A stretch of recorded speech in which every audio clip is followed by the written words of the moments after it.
It's a little bit, not bad.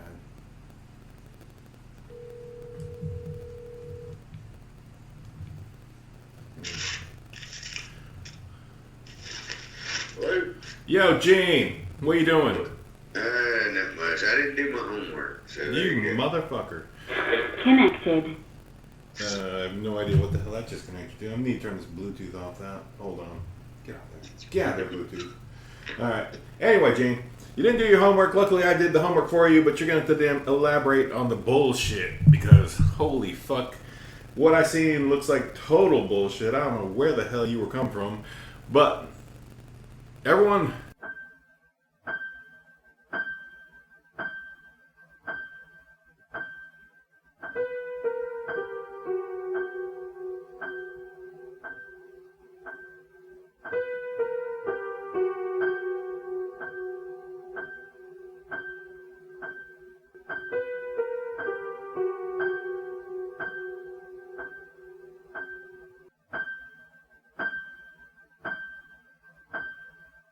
Welcome to the Chainsaw Bar. I'm your host, Mike, gathered tonight with... Gina. Excellent. We're on a... I'm tired as shit, so... Yeah, we're going to try bringing through. This is just an opening. We got some more stuff recorded that we got to splice back this into and all that jazz. But right now, it's the beginning of a...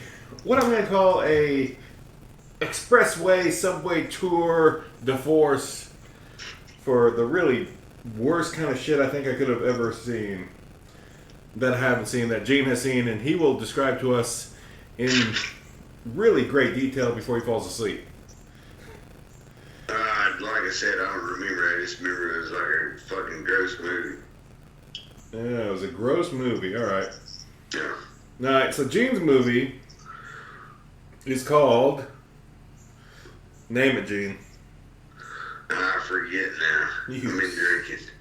You bastard. Well, I've been drinking out and forget, but we're going to refresh your memory because the name sounded so ludicrous to me. I thought, honestly, there's no way this is actually a real film. And then I just typed it in a few minutes ago just before I turned this on. And as it turns out, The Midnight Meat Train was, in fact, a movie. Oh, yeah, man. It's bloody as shit. Holy shit. But I just, like I said, it's been years since I've seen that movie, and, and did you read about it? It's pretty freaking... I don't know if I can even stomach what I'm reading. But that's a lot of killing. That's a fair call. But even then, that's not going to save it from my band hammer. But anyway, The Midnight Meat Train was released in 2008. Hell, that wasn't too far away. Nah, I thought it would be older than that. I thought it was something like in the 70s, honestly. But it's a horror thriller, rated R, hour 43, directed by Ryuhei Kitamura. Sorry, Ryuhei Kitamura, if I mispronounce that. But, yes. Oh! The way I remember it, the guy was killing people and hanging them up and eating them, as I remember. I don't, like I said, I have to watch, I will have to watch the movie. I'll have to look into this because I just... I'll buy it. Alright, if we can go to Orbit and pick it up, we will definitely have a showing of it, but... I'll buy it because I think it's a fucked up, crazy movie. It seems, just reading on the internet database, like the opening page for this thing that I didn't actually think existed, I just read director, and then I just read what it was based on. And what it's based on is called The Midnight Meat Train by no other than a master of horror, Clive Barker. Oh, I didn't know that, so. Wow. Yeah, it made 3.5 in the freaking box office, so that's not bad. Lakeshore, Lionsgate, Midnight Picture Show, and Green Street Films. Pretty decent little companies there. You can't go wrong with those companies. Shit.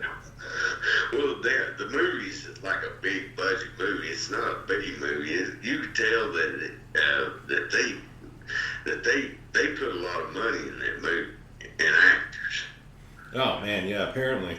Because we'll bring that up to the next part because, like, headlining this damn shit train is freaking pretty boy Bradley Cooper himself as Leon, the art guy. Was that the killer guy? The struggling photographer? Yes, apparently. And meets the owner of a prominent art gallery and sees a chance for success that so far eluded him. Oh man. So he apparently runs into Mahogany. Mahogany. Does that give you a little mahogany there, Gene, thinking about damn Midnight Meat Train? What the hell's mahogany? It's a type of wood, you dick. What? It's a type of wood. Oh, yeah. People carve with it. Gotcha. Yes. But anyway, that brings us to the second most, probably, I don't know, most famous or famous, but either way, it brings us to Mahogany, played by Vinnie Jones, a famous soccer damn player from England who got more famous for just kind of getting in fights on the field and just beating people up, and then he had a career in like all those 90s freaking films that what's his face direct, I can't remember now, I'm just drawing a blank, but Vinnie Jones, ex-soccer player, kind of hooliganish style dude, just hardcore. I think so, apparently. I haven't seen it, so I'm just reading from the description here. Shit. Yep. Oh man, so let's read the basic description, and we'll let you guys decide if you're going to waste your time with this, because I've never heard of it. But here's the description from the base internet. When struggling photographer Leon Kaufman meets the owner of a prominent art gallery, he sees the chance for the success that has so far eluded him. Determined to show the darker side of humanity for his debut showing, Leon crosses paths with Mahogany, portrayed by Vinnie Jones, a serial killer who preys on late-night subway commuters. His fascination with Mahogany pulls him and his lover, played by Leslie Bibb, deep into an evil abyss. His girl was named Maya, so there we go. Apparently Brooke Shields was in this as Susan Hoff. Roger Bart was Jurgis, blah, blah, blah. And let me see if I recognize anybody else, but that's pretty famous. Oh, Ted Raimi was in this? What? Oh my goodness, Ted Raimi. What don't you do? Man, it's like I said, I don't remember it. I just remember that it was like gory as shit. And a friend loaned me the movie, and I said, damn, this is freaking pretty damn horrifying. Interesting. Alright, so it's what I remember, I mean, I don't remember shit. I just remember it was a good movie. Like I said, that's been a long time ago. yeah, that was. Oh man. I know I just contradict myself, but maybe I'm just trying to think that 2008 wasn't long ago. Yeah, that was a bit ago, Gene. But no, yeah, that's crazy. Bradley Cooper, Brooke Shields, Ted Raimi, and Vinnie Jones. Weird. That's a weird lineup for a film. Hell, let's just order the damn thing, and hell, we'll all watch it. We'll definitely do that. We'll definitely put that in the list of things to do. But that's our. What kind of rating you can give that the Midnight Meat Train there, Gene? On Rotten Tomatoes. On Rotten fucking. Like I said, I don't know. Give it a name. I don't know. Rotten Tomatoes is already trademarked by Rotten Tomatoes, so we can't use that at all. I can't say that. You can say it, but we can't use it as our damn basis of judgment. Like, we're doing let's do chainsaws, since we're the chainsaw bar. 5 being the best, 1, should we do 5 to 10? 1 to 5 or 1 to 10? Or 1 to 11? I don't know. Like I said, I can't rate it. I would say it's a must watch because I can't rate it because I'll rate it when I watch it again. Alright, fair enough. But on our rating system, what should we do? How many chainsaws should we enact? Should we do one? That's gory as hell, by God. I'm going to say let's go 1 to 5. 5 being the damn most gory shit. one been the shittiest. 0, don't watch the fucking shit. Ah, good call. Yeah, there we go. That's gonna be our ratings from here on out. All right, 3, 4, we'll figure out. 2, 3, and 4. We'll figure out names for them. But for I'd now, say gory as hell. I'd give it a 5. gory as hell, worth watching and entertaining, maybe a 5. Definitely a 5. If it's damn great, it's gory, or it's just great, it's definitely a 5. Doesn't have to be totally gory because there's lots of other films that are going to be rated by our chainsaw rating system from here on out. Hey, a must buy. I'd give it another 5. A must buy is a 5 solid. If it needs to be in your collection or you need to watch it, Yeah, like I said, I wouldn't say that we need to buy the damn thing and just, I'll buy it and then I'll let you watch it. no, I've got the internet. And then I'll watch it again, then we'll do another review on that. Sounds awesome. All right, that's cool. So, like, It's just like I said, it's just been a long time ago. Yes, that's cool. All right, I'm just giving up to the next review on our train of terror. We're going to discuss this. Gene hasn't seen this one, so we're kind of in the same boat of 2 movies that we have not either seen, but are very passionate about enough to bring them up in this podcast. The 1972 horror sci-fi classic, you could probably buy at any pawn shop in a box set for $2 on DVD and maybe $4 for Blu-ray versions. You can find Blu-ray version of this. Is the Horror Express. The 1972 classic was kind of like the ending of a heyday for a lot of Hammer actors and actresses.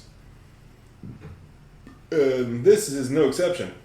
Released on June 20th, 1974. Wow, that's pretty impressive. We got... Dang. Let's read the description so you guys can hear it. This is just off the internet. We got Alexander Saxton, a brilliant British anthropologist, researching in the Russian Far East. Really icy. Not really in the description, but boards the Trans-Siberian Express with his latest discovery, a frozen specimen he hopes to prove is the missing link. But en route to Europe, the passengers begin to turn up dead, and terror engulfs the train as Saxton and his partner, Dr. Wells, struggle to contain a mysterious and increasingly murderous force with the power to control minds. And there's the sci-fi bit of it. Other parts of it mostly horror. It was directed by Eugenio Martin. I have no idea which country this was filmed in or whatever, but it definitely feels kind of Hammer British to me. And let's see. Production companies were Granada Films, Benmar Productions, and Scotia International, which I've never even heard of. But it's also got pretty epic all-star cast, no doubt, because it was kind of one of those top of their billing for like the horror genre and just kind of making cool movies and B movies and low budget stuff that still make money, so they're going to keep doing it kind of movies. So what we got here is a failure to communicate, because there ain't no way you could get all these stars in one movie nowadays unless it was just like super brief cameos. But what we got today is Christopher Lee was playing Professor Sir Alex, whatever the hell his name was, I mentioned. We had Peter Cushings, as you may remember, is a famous vampire hunter kind of guy, and just amazing actor from the Hammer film era, as Dr. Wells.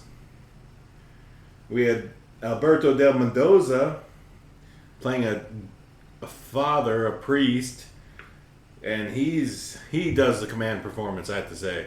Like, he would stand out for his performance, his fanaticism, and it was great. And a lot of you may be sitting here thinking, well, those guys are pretty cool. But then we say Captain Kazan, and then you're thinking, wow, that's a weird name.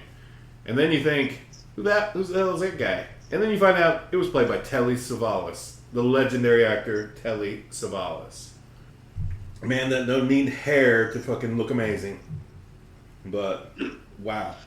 That sounds pretty cool. And I like the 70s movies. I like the 60s, 50s. It don't matter. It don't matter how old the movie is. Like Nosferatu, or whatever you want to call it. Nosferatu. They're all great movies.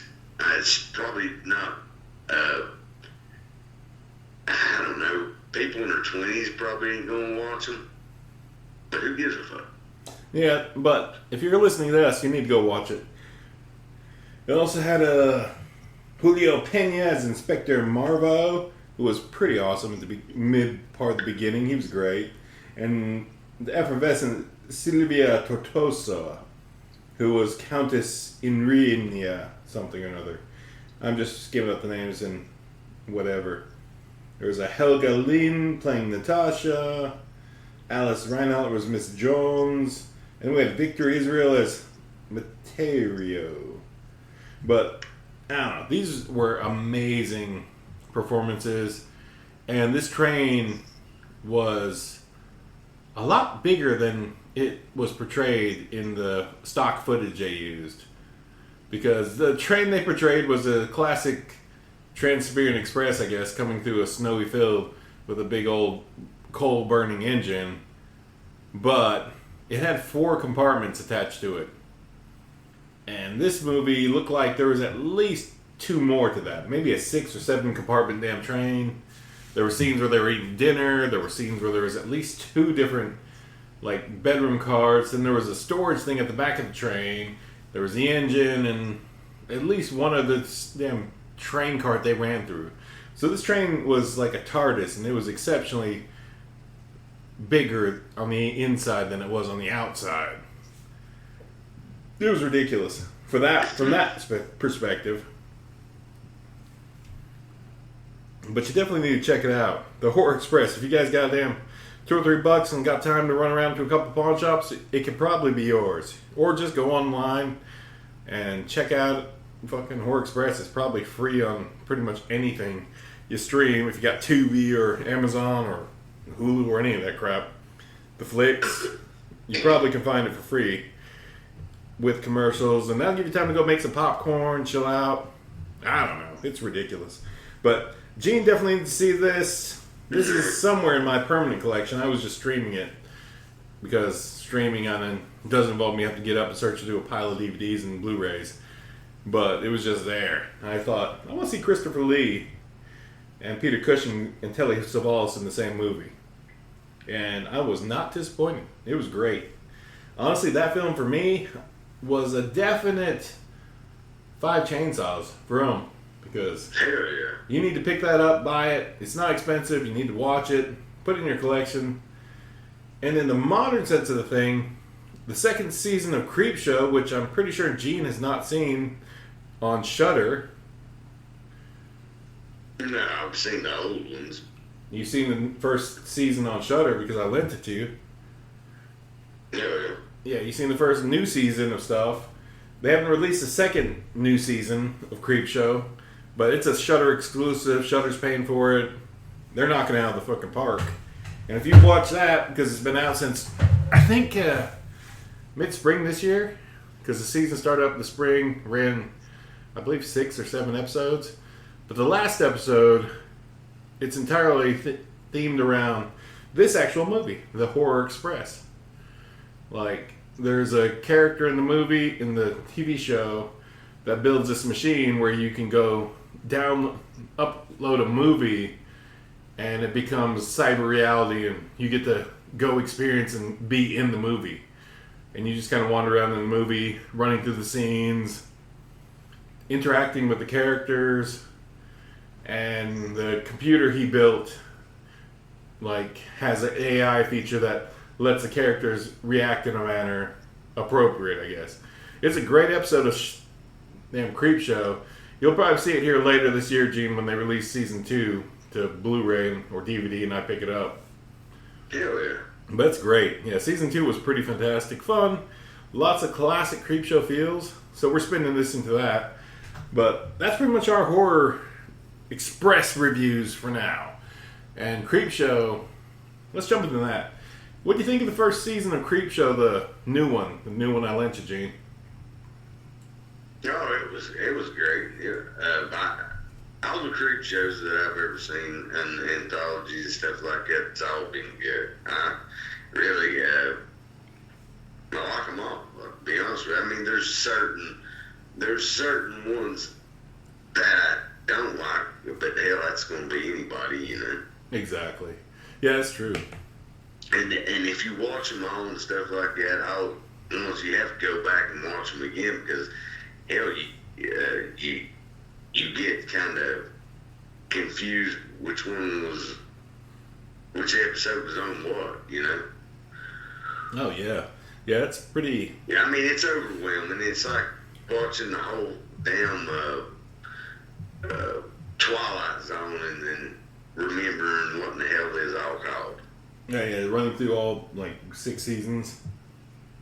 Yeah, it's madness. There's trying to find, if you don't remember the episode name from the Twilight Zone, you're going to have a hell of a time trying to find it. Generally. I like them. I mean, it's the same category of Tales from the Crypt, Creep Show. What was that other one? Night Gallery. Tales from the Dark Side. Yeah, god dang, now Tales from the Dark Side, man. That's a Halloween must. Yeah. Oh, yeah, definitely. Good stuff. You ain't gonna be able to watch all of it, but it's spooky season. Spooky season's coming up, Gene. We got a month and a half before it's gonna start getting cooler. It's gonna start getting darker earlier. They're gonna chop off daylight savings time. Maybe not till December this year in the northern hemisphere where we're at. And just in the United States, generally, daylight savings time. Trash. Okay, love it. Jeez. Yeah, but dude, we're gonna have to put in for them days to get off on that damn day because the damn thing of it is Halloween. I have to get off on those days. Yeah, I don't work Halloween. Sorry. It's like my birthday. Anymore, I'll work my birthday and just kind of be miserable and trying to leave early. But Halloween, that's still an exception to all rules to me. Like, I'll go to the store and get me some candy. I'll run around dressed up as a vampire or a fucking zombie or something. Watch horror movies for 3 days straight and just fucking... It's like a mini vacation to me for the year. So it's the best time of the year. Weather's great. Trees are damn not pollinating and make me sneeze. It's great. I love Halloween so much. Spooky season. Yeah, we have to be. We're not going to work that day. Not a chance. Yeah. Hopefully they'll come up with some cool new horror films that doesn't suck. Involve damn college students, but I think that genre is about over with. Yeah, maybe. They were bringing Happy Death Day. That series kind of brought college students back, and I enjoyed it. I watched it. I mean, Oliver, we watched it, both episodes, both movies, and they were pretty great. Like the baby face killer thingy, it was fun. It's a typical college slasher, but with a twist. So if you guys can get out there and watch the damn Happy Death Day, if you've been avoiding it, just give it a watch. It's good stuff. Happy Death Day was actually real enjoyable. I liked it a lot. It's it's weird. In the 80s, it's high school slashers.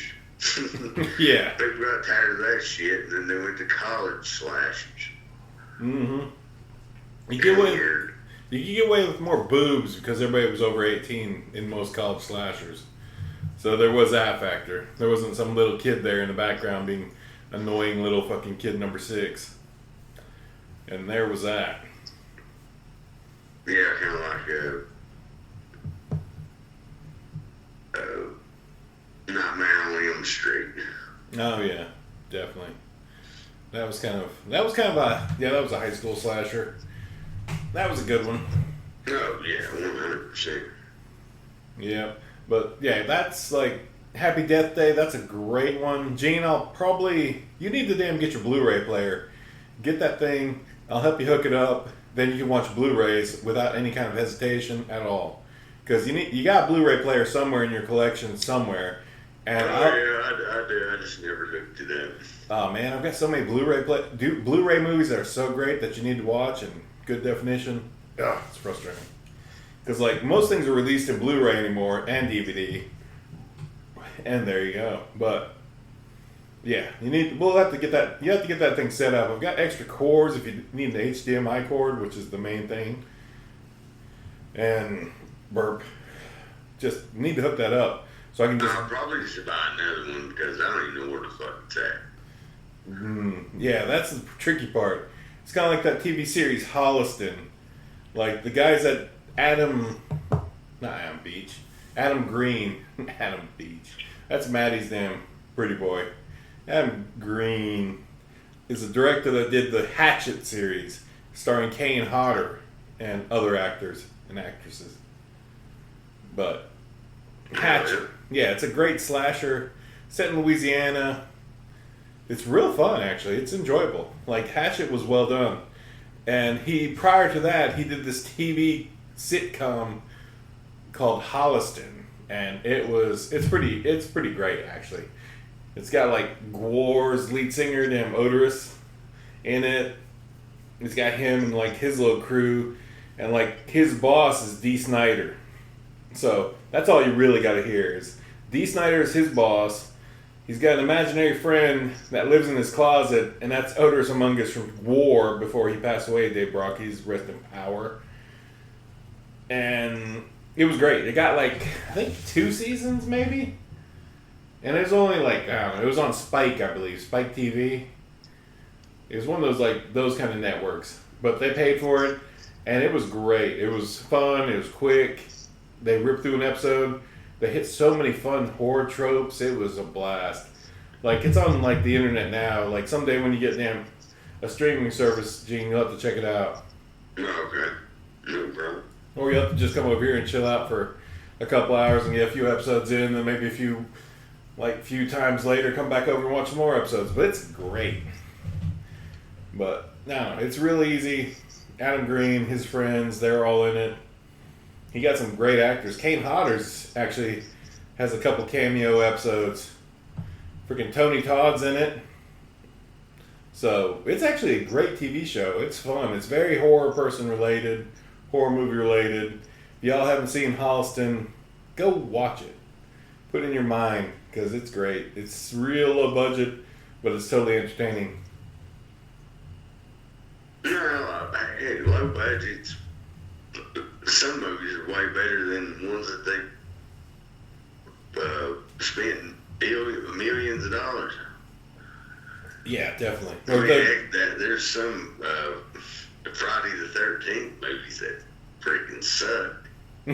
Yeah, and they cost millions of dollars to make. Yeah, Nightmare on Elm Street. There's some of those that totally. It's just like, man, I have to watch it, but okay. I gotta buy the box set, but I'll watch it this time, but it might be 5 years later before I watch it again. Exactly. It's like I own it, and I can read the description and just sit there and think, oh yeah, that wasn't very good. It's like some of the Leprechaun series. Like, yeah, those mid Leprechaun series were like still the story, but no, I don't want to waste another hour and a half of my life watching those tonight. Maybe tomorrow morning. Like the last one, I forget what the hell that it was called on the Leprechaun series. Origins. The Leprechaun wasn't even in. Yep. And one of my other friends at work, he said the same thing. It wasn't a good movie. Yeah, it was Leprechaun Origins. Terrible. Yeah, it wasn't. Yeah. They tried. What did everybody patent the Leprechaun? I don't know. They must have given some, like, they didn't have Warwick in it, so there was that factor. without him, you don't really have a Leprechaun movie. Then you have to go to bad CGI and claymation or some crap. Ugh. Yeah. But I'll watch it again. I mean, I probably wouldn't bother watch it again. Just take a second look at it. I mean, it's only been out probably 4 or 5 years. I'd give it another fucking 4 or 5 years before you waste your time again. Because it was not good. Well, what's weird about watching movies, you might not like it now, but watching it, like you said, 4 or 5 years later, something like that, it might bring back memories of like the older cars or something like that. Or, you know what I'm saying? Oh, man. Going back to an earlier episode of our podcast, man, I was driving home from work today, and guess what I seen? One guess, Dean. Give me something I would have seen that was kind of related to an older episode of our podcast that you were involved in. I'm driving home from work. Vroom, vroom. Oh, you seen Clayton, eh? No, I didn't see Clayton. That relic. We gotta get. Yeah, that's a great guess, actually. Fuck you, Clayton. Wherever you are, you gotta get back here. I've got a friend that wants to do another episode, wants to do an episode, and he's a big Gojira fan. So he was trying to find out, did you guys cover Evil Dead 2, Evil Dead, all the series? I was like, yes, but I want to get your take on it. Oh yeah, God dang it. I lost my damn copy. I had every damn one of them, and I don't know what happened to it. I was going to take it to the Mad Monster, and because they had a poster in it. Oh yeah. And I just lost it because the thing of it is, I was moving at the time, and damn, I lose every freaking thing when I move. Another reason to get this year off for Halloween, what sucks about it is we're definitely gonna need to get probably the entire weekend off for Halloween, because Friday, Saturday, and Sunday, it's Mad Monster Expo, which is not Mad Monster Party, but Mad Monster Expo in Charlotte this year. And it's got Meatloaf there. Meatloaf is gonna be there, so I want to look at Meatloaf and wave to him and fucking go Meatloaf. But Meatloaf's gonna be there. There's a lot of other cool people there, but the loaf is the big deal. But they're also going to have a bunch of... Yeah, hell yeah. But there's also going to be some stuff about making movies and shit. There's going to be a lot of damn side, little lectures where they talk about making movies. So maybe we should try getting down there and catching a couple of those to see what they say about making movies. So, might be a good weekend of learning. And it's holiday... It's not Halloween weekend. Actually, yeah, it's not Halloween weekend because that is Fanboy. That's the big Knoxville comic book convention. Fanboy is back in Knoxville this year on Halloween weekend. So I'm definitely probably going to go down to that on Friday. Gino, you need to come with us and check that out because you've never been to a real comic book convention, have you? No, maybe I could just go down there and sell all my comic books. You probably could, honestly. But you probably won't get much for them because, dealers are fucking cutthroat bastards. Oh, yeah, hell, it's like a pawn shop. Exactly. But you'd probably be able to trade it for something cool that would be just as cool. Yeah, but that's another thing. You might get ripped off. They'd be like, well, you see, this has got a rabbit ear on it. Oh, yeah, that definitely counts against you. Comic book dealers are like that. Comic book collectors are real like that. Collectors want a damn pristine, nice copy of the book to put in their collection, so they pull it out and they know that it's worth a damn. They're never going to read it again. They have another copy that they read, but that pristine copy is in their pristine collection. That's collector. I've grown out of that, so that's good. Yeah, I've got out of comic books a long time ago. Yeah, I like comic book movies. I still like those. But, yeah, comic books I'm pretty much out of. It sucks. Yeah, the damn thing is I got about 500 of them. They went through them in years. All I gotta go over and rats is probably chewed through them, and one would be worth like $10,000. Yeah. Which I doubt it, because all mine was 80s. Mm-hmm. Some 70s, 80s, and early 90s, and that's it. Yeah, so like not great value, but No. yeah, you might be able to buy yourself dinner with your entire collection in the Maybe market. the rats that made a nest with them by now had better use for them. The moths are the problem. Silverfish, moths. Silverfish are bastards. They will eat paper for days, fuckers. Yeah. Jeez. But anyway, yeah, that's that. But yeah, we got 2 conventions that we need to go to this year. We got Fanboy in Knoxville this year. Y'all need to look that up. It's a Fanboy comic convention. It's a big old, it's a fun one. If you have never been and you can't afford to go to San Diego or Dragon Con, you know what? That's like the damn third, the littlest brother of those 2 comic book conventions, because it's great. From my perspective, like, in my area, I live in the Southeast, and you've got to check out Fanboy, because as good as it gets, that's where we're going to get. There's big things in Orlando. They have a show in Orlando. But for us, we get the Knoxville one. And it's only like an hour and a half of drive. It's great. I've been there like 4 or 5 times. It's awesome. My friend Johnny had never been to one, and he really wanted to go. And I was like, yeah, man, I haven't been to one in a while, but you've never been to one, so yeah, let's go. So I took my friend Johnny with me, and we went over to Knoxville to catch this comic book convention, and he just wanted to damn geek out and look at people and see what it was like, and he's been going back every year that it's been available, so boom. That's awesome. It's fun, man. You gotta go, Gene.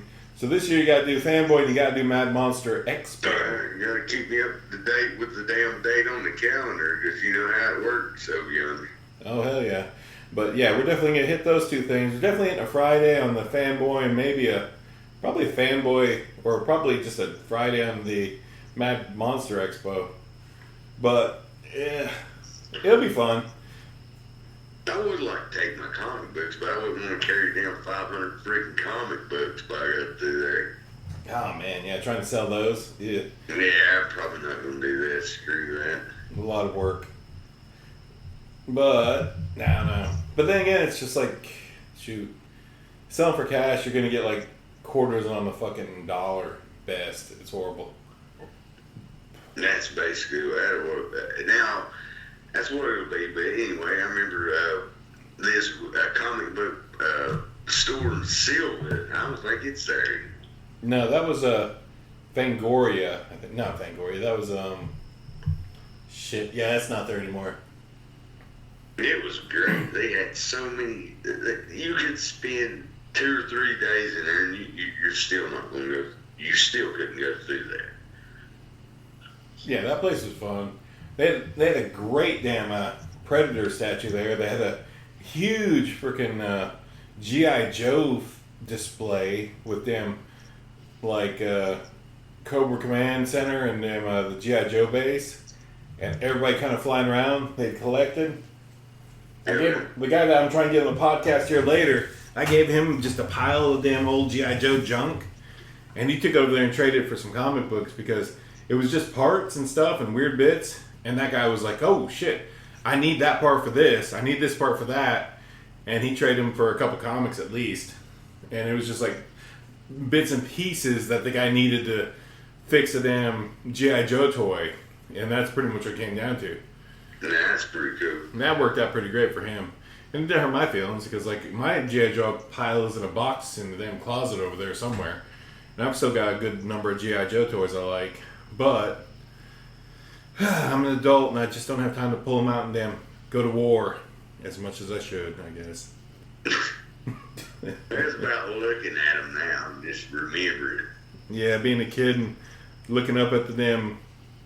What was the Cobra place? What was the Cobra damn base called? Do you remember that?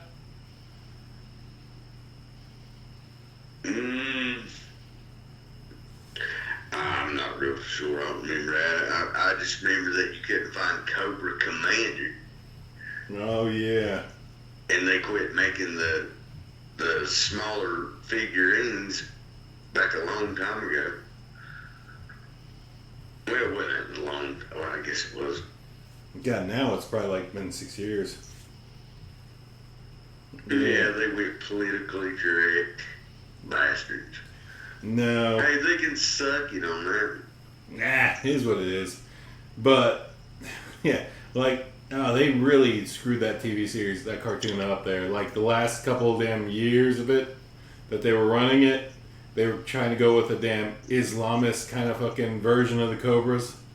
And they sucked. They did the Cobra, like, go Cobra thing, but they added the whole la, la, la, la, la, fucking Middle Eastern damn fucking scream, damn, I guess just kind of like a yell that like the Middle Eastern people run into an attack with. And it was just like, that's just terrible. That's just bad writing on somebody's part. But it was the 1986 Cobra Terror Dome. That's what it was called, the Terror Dome. It was from 1986.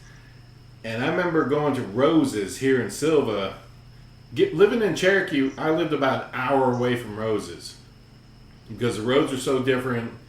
Like a trip from Big Cove, North Carolina to Rose's, Silva, North Carolina was about an hour back in 1986. And I remember looking up at the damn Terror Dome and thinking that's one of the coolest things ever. And I really, really wanted one for Christmas.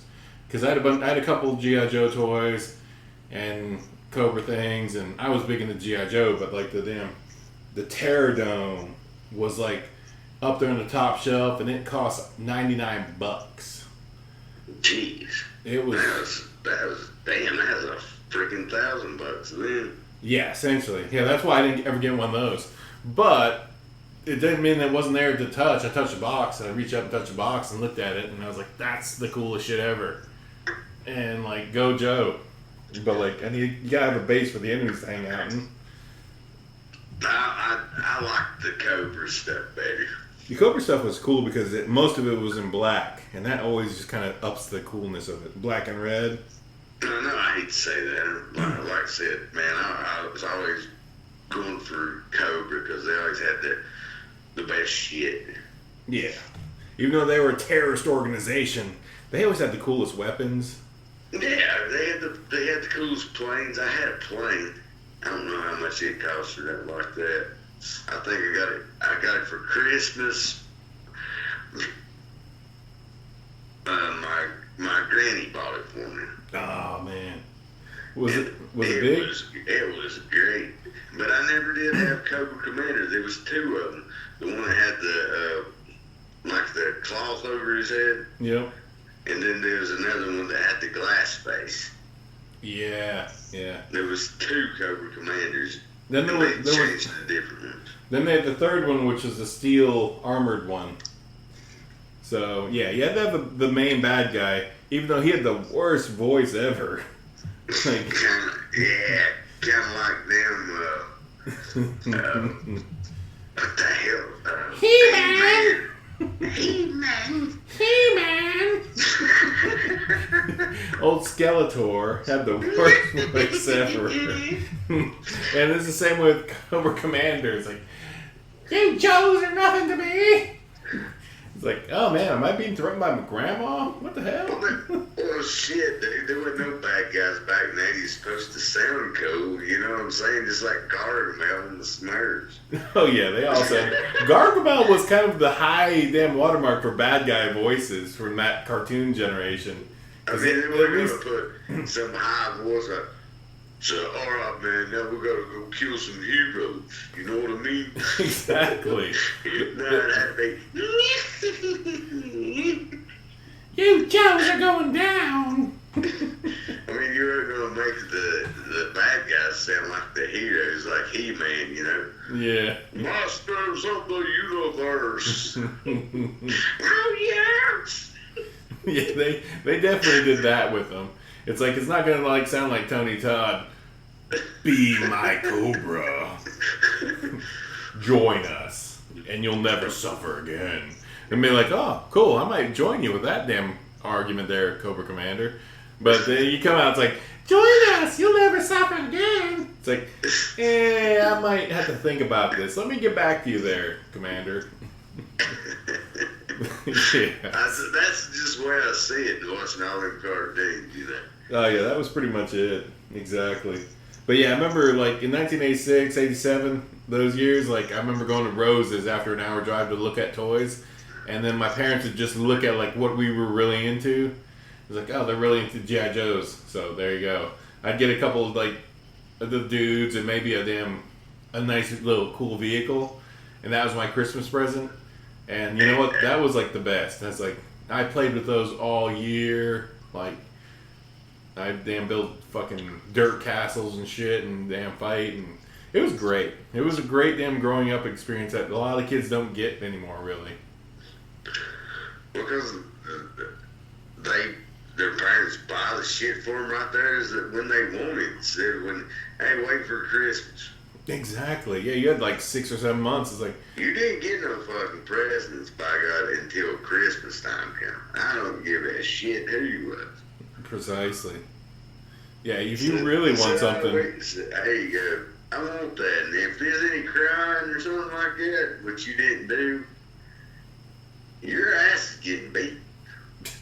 You probably got an ass whooping if you cried, but that's not going to stop you from getting that toy unless it's not available or you're just a total dick. Then you're just getting like the damn other toy. But, or. The knockoff G.I. Joes, which was cool as shit too, man. Some of the knockoff Joes were fun. They definitely, like, they joined the fight. It's like, they joined damn Cobra, and the other guys joined damn G.I. Joe, and it's just a good old fucking battle. Dude, I freaking like the old, they would be called something like, called something different. Don't quote me on that. It'd be like,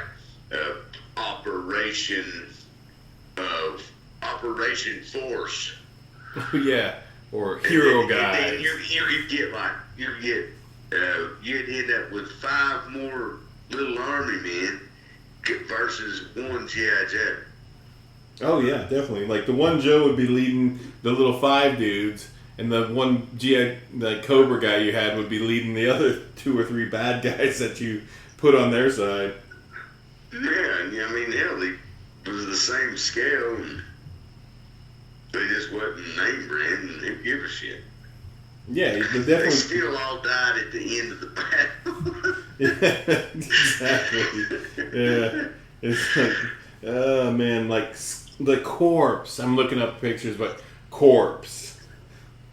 Him. What the hell was this shit? The corpse. Yeah, they were like a knockoff little group. Adventure Man. Now that was a little bit older, but like the corpse. I remember them. They were They were like some G.I. Joe sized dudes. And like American Defense, that was another knockoff little damn group. They were just some damn like 3/8 damn little dudes. And there was Special Force Units. These are just some dudes that look like basic army guys. But like those guys could definitely just join the damn fray and be like, I'm in G.I. Joe. I'm on Cobra. They don't care. We're American Defense dudes. We don't give a shit. That's what we did. Like I said, I only maybe had I probably only had maybe 4 G.I. Joes, real ones, and then I had one huge G.I. Joe. Like that was pretty cool. Yeah, those are like that. The old 60 ones or something, you know. The big doll, the original doll one, where you could then give them different sets of clothes and shit. Yeah. Yeah, they had real clothes and stuff like that. That was cool.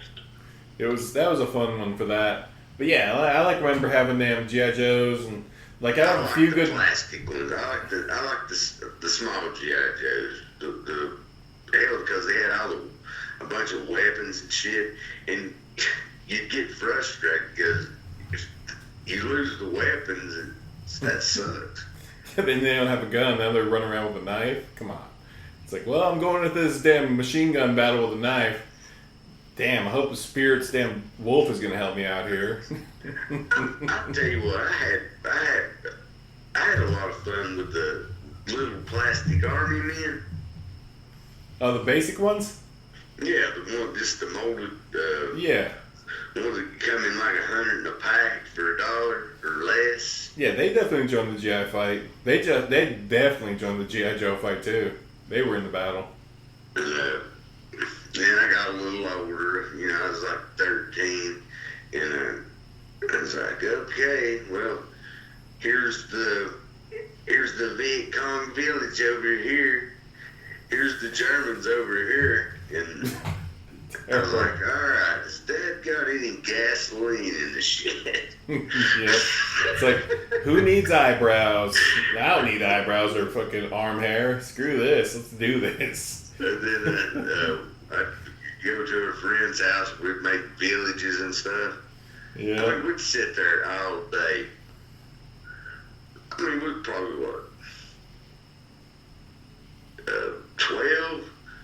Mm-hmm. We'd spend all day setting these soldiers up just to them take a cup of gas and light a little match in the center of the village and just think we're some damn C-130, AC-130 gunship going by and just is all to an end. Accuracy by volume. Accuracy by I don't care who volume. you are. If you didn't do that, I don't know, you're just un-American. You were not a little kid that had access to gasoline and fire. That's what it comes down to. It's like, I don't have any. I had some M80s, I guess. I had some M80s, a little stick of dynamite. I blew some things up, yeah. And then gasoline, yeah, it's like, cool. Then I found my, like, mom's damn freaking hairspray and a match. You get, guess what? That little guy's got a damn fucking flamethrower. Kaboom. It's like, yes. I said, all right, my sister won't miss his hairspray. Exactly. It's like, all right, the Cobra's got a flamethrower. Oh, shit. It's like, I'm tired of these toys. Like I said, I've had these things for years. So I'm going to take them to my friend's house and we're going to blow them up. you have a good old fucking sending out war. Yeah. I don't care if everybody, I think, done that. I think a lot of people, like, from our generation did that. And then, like, what would you do next weekend? Well, fuck. No, now I've got no toys to blow up. Well, shit. Then you have to damn kind of get bored for a couple months, and then like, all right, let's grow up a little bit. And then we just like, okay, well, we ain't got nothing to blow up, but there's plenty of beer bottles, and your dad's still got a little bit of mixed gas. Yeah, there it is. It's like, yep, I know where the lawnmower gas is. I've seen this on them A-Team. Let's make some Molotov cocktails? And I'm like, well, hell, it's his idea. It's his, like I said, he's going to get in trouble. Yeah. Yep, we all got our asses beat for that shit. But anyway. Hell yeah, man. We all thought we was scientists. Scientists, damn fucking warriors, fucking bad guys, fucking good guys, fucking James Bond for a long time. Shit. Yeah, like how much damn shit did we tear up their parents' bottles? Shit. Hell, my mom took me and my friend, my sister, and her friend to Gatlinburg with the Smoke Mountain Knife Works. First thing we seen these freaking night swords. Oh god, that was not even around back in your kid. That was probably like China bazaars where you seen that shit, dude. China bazaar. And we both had half of the damn thing. God, yes. So we was in the medieval nights. So we cut a bunch of damn sticks about about 6 foot or something like that, and lined them up and they said, that's the enemy. Yep. And we took these swords and we ran through them, swinging them like they was the enemy, you know? Mm-hmm. And first damn thing,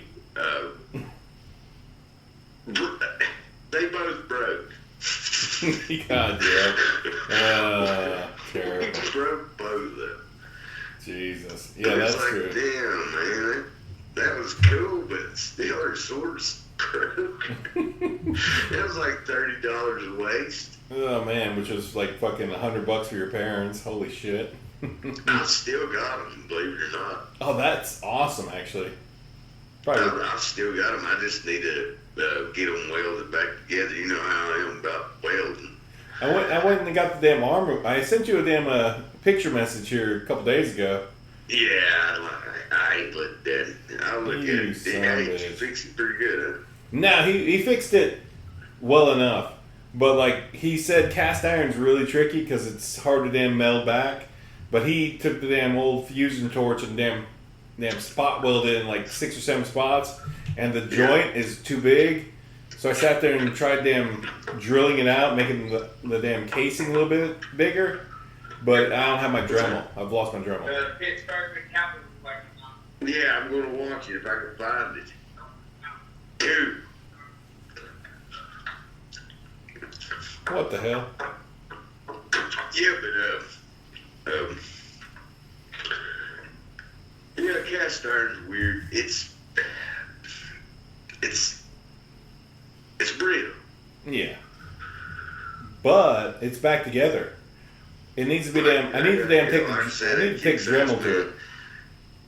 If I can Dremel out the damn armhole a little bit bigger, it'll actually free turn and actually work. But right now I've got it a little bit open, so it's not quite damn steel on steel. But like I can pull the lever and throw a coin in its mouth, so it works ish. Well, you can still fix it, babe. You can find somebody that can really weld that shit. No, it's welded good. I need to damn clear out the damn arm joint. I need to damn make the arm joint a little bit bigger. That's all it comes down to. But I don't have my Dremel tool. I've lost my Dremel somewhere, and I can't find it.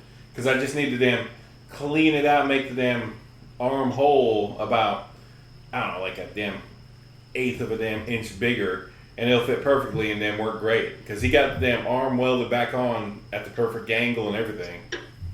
So it looks cool. And you ain't going to be able to see it because it broke off from the inside of the arm. Yeah, but like the joint there at the bone, it's a little bit wider, so it needs to be cleaned out. I need to get my Dremel somewhere. I can't find the goddamn thing. It's got a damn couple of damn diamond bits on it that will shave off all that damn little bit of the damn big size of it, and that'll shave it down. Split second, a Dremel tool's the coolest thing. You don't own one. Yeah. Yes. I just know if I bought one, I'd be tearing up shit with it. Yeah, man, I've loved my Dremel tool. I broke my Dremel tool actually, making that damn bracelet for Madeline. It burned out and broke. I had to go get a damn knockoff Dremel tool. That works great, but that's what I'm missing. What the hell are you doing there? What the hell are you doing over there? You're making a bunch of crazy ass noises. I'm opening up a pack of menthol cigarettes. Good lord. Anyway. But, yeah, that was a good time. Why you got them, because they might damn get rid of them. Zombie apocalypse is coming. I freaking quit. I got to quit damn making menthols. I can't smoke a regular cigarette. It's horrible. Oh, man, today was a Nostradamus day for me. Like, I was like looking at Nostradamus predictions for 2021. It's like, Jesus. You don't believe in that shit, do you? No, it's just fun to see what he said and how people interpret it. But like his zombie prediction is like the be all end all is like the half living will fight the living and that will be the end of the earth. That's what he wrote down. So everybody's pretty much said that's just like the zombie apocalypse. And that sounds about right. It's like the half living versus the living. Yeah, that's a pretty good description. But yeah, so that's sometimes, it's not this year probably, but like. But did he say zombie? No, he never said zombies. He said half living versus living will be the end of the world.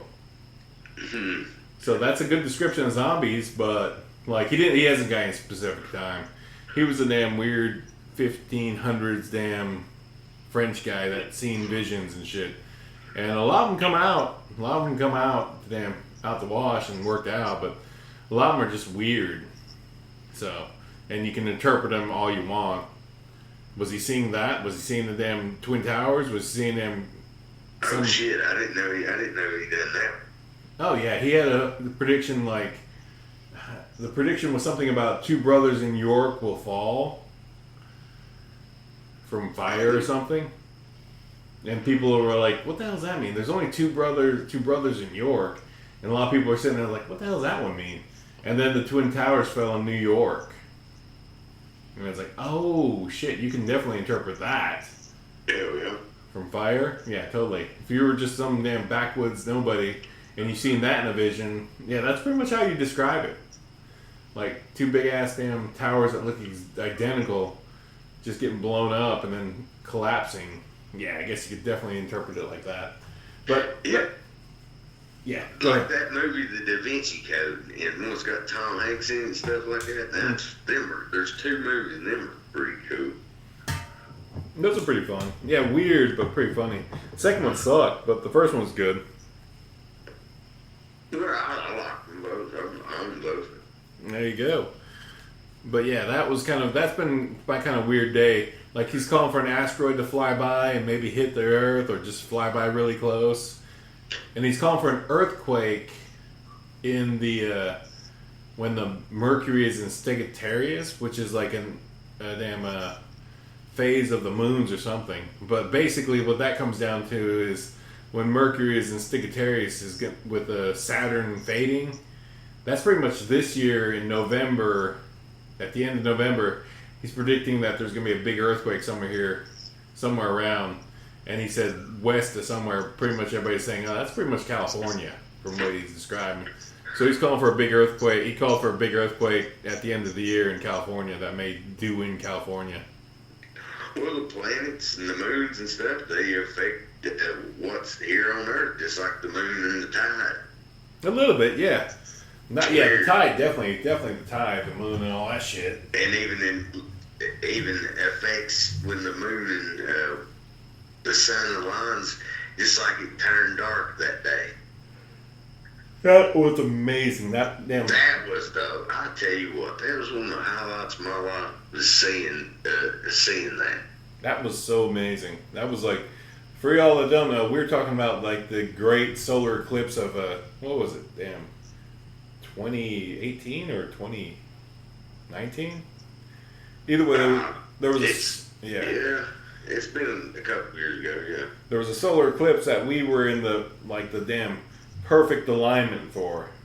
If you ever look at solar eclipse maps, there's a certain band that goes across the damn Earth where there's a perfect solar eclipse that you get to witness. Like, the sun totally blacks out everything, and the moon totally blocks out the sun entirely, and it's a perfect lunar eclipse. And there's only this like, I don't know, maybe 4 or 5 mile band of it where it's like that. And like a few years ago, it was perfectly right near where we live. And it was awesome. It did turn dark, and you could see stars. It was so crazy. I said, man, too bad it couldn't last longer. It happened so quick. Man, it happened. I mean, it didn't happen quick. It happened periodically throughout the day. Yeah, it was a slow build up. I took a little box and put a pinhole in it and stuck it on the ground just to see if that worked. And it was like, are you kidding me? And it worked. I was like, holy shit, there's the moon. There's the scientific shit come out of us from when we was kids, you know. Yep, and I was like, I honestly didn't believe that. Like, me putting a pinhole in a box and just putting it out there in the sun would actually show me nothing. But then I was like, holy shit, there's actually the eclipse. That was crazy. And I was like blown away. And what was insane, everybody's outside. Nobody was indoors. Everybody was outside to watch this. Yeah, like people came from all over the country just to hit this area. Because this was like Silva was the. I tell you what, it took me a freaking hour to get home. Oh, and and like I said, man, I only lived 15 minutes away. Yeah. I was pissed after. I was like, fuck you, solar eclipse. Man, I was not pissed. I was fucking flying high that entire day, man. It was great. So I had to take an hour-long trip just to beat the traffic. Because them assholes didn't know all the back roads there yet. But it still took me an hour. But still, like, for that experience, that was worth an hour drive home. Oh, yeah. That was so crazy when it went dark, and it was just like, oh, shit, it's actually going dark. And I was like, oh, shit. And then I was like, look, there's stars. Look at the stars. And it was just that was the cool part. it's like, oh my god, it's like fucking 4 or 5 in the afternoon, or 2 or 3, somewhere in the afternoon. It was like pitch black out, and it was like the stars, and looked up at the sun and the moon, and it was like a quick glance, and then glanced at things, put those damn, they gave us those damn those little damn lenses so you could look at the damn eclipse through damn eyeglasses. Like cheap 3D goggles with, paper sunglasses that was just blacked out so you wouldn't burn your eyeballs out looking at it. But I did take them off when it fully covered, and it was weird. That was some weird shit. It was gorgeous. And what was insane is the whole day you had some weird vibe. That's true. Yeah, that entire day was just kind of like everybody was on edge about something, or just kind of anticipating, or it was a strange feeling day. Like, we goofed off for like an hour there. Like, for an hour, we didn't do nothing. Everybody just kind of wandered around, just kind of in a like zombied haze. It was freaky. It was freaking weird. There's a lot of people. Now, some people didn't watch it because of they didn't want to burn their eyes out, or religious purposes and stuff like that. But it was probably one of the highlights. And another one, man, space is cool. And remember, I think was it Hale-Bopp or Halley's Comet, the one that just stayed up in the sky and you looked at it? Halley's was cool. Yeah, because that was like the one time it will probably be here in our lifetimes. If we can make it another damn 50 years, you can see it again. But like, it's like every 77 years or something. We seen it in the 80s. That was a cool one. Well, then when was Hale-Bopp? I have no idea what the hell Hale-Bopp was. I missed that one. The cult, like, all committed suicide, remember? Oh, the damn Heaven's Gate group killed themselves. Okay. So whatever. Yeah, that was in the 90s. That was in the 90s. I remember seeing them. Yeah, Hale-Bopp is a lot more frequent. Okay, yeah. There you go. But Haley's Comet, I think that happened when I was in 2nd grade. So. Yeah, that was 80s. I remember that one. Yeah. Hale-Bopp was the damn Heaven's Gate people in their Nike kicks. Shoes. Killed themselves off. Yep. Because they thought that, like, there was a satellite, like God had a satellite behind the comet or some crazy shit. Some craziness like that, yeah. That was like a spaceship and it's going to come and pick them up. Right. Something like that, yeah. It was mad. But, jeez. What a bunch of morons.